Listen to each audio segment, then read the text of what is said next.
За сайн уу манайхаа. Би өнөөдөр маш гоё юм бодож олсон байгаа. Өдөр болгон би нэг юм бодож олдог тийм ээ. Гэхдээ өнөөдрийн бодож олсон зүйл бол бүр маш гоё шүү. Та нарт бас хэрэгцээтэй байх. Амьдралд аюу хэрэгцээтэй зүйл гэсэн. Жишээ нь би над дээр нэг 30-аас 40 ширхэг байна уу? Битүү чанагч нар байсан тийм ээ. Тэрийг би та нарт маргааш дэлгүүр дээр ирээд бараа авч байгаа хүмүүс маань үнэгүй аваарай. Ямар ч хүн төлбөргүйгээр яагаад гэхээр би энийг зарахгүйгээр шийдсэн гэхээр энэ одоо жишээ нь ингээд хажуунаас нь ингээд хайрцгийн задлаад онгойлгоцсон ч юм уу тий. За аль эсвэл дээрээс нь ингээд хайрцаг нь ингээд дээрээс хайрцагнууд нь бүгд эвдэрсэн хэдий ингээд зөөлөвч байгаа ч гэсэндээ ингээд хайрцагнууд нь эвдэрсэн байгаа.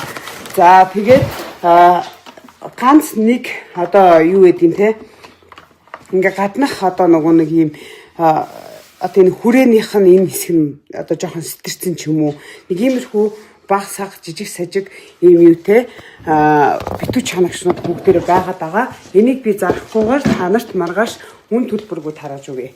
За яагаад одоо ингээ харахаар их амархан энэ харагдж байгааз энэ дээр нэг жоохон хонхорхоо гарцсан байгааз энэ жижигхэн хонхорхоо иймэрхүү ас ингээд баг зэрэг хонхорхоо үүссэн байгаа учраас энийг би та нарт зарахгүйгээр маргааш 100% ирсэн хүмүүс маань үн төлбөргүй аваарай гэж албан ёсоор зарлалаа шүү.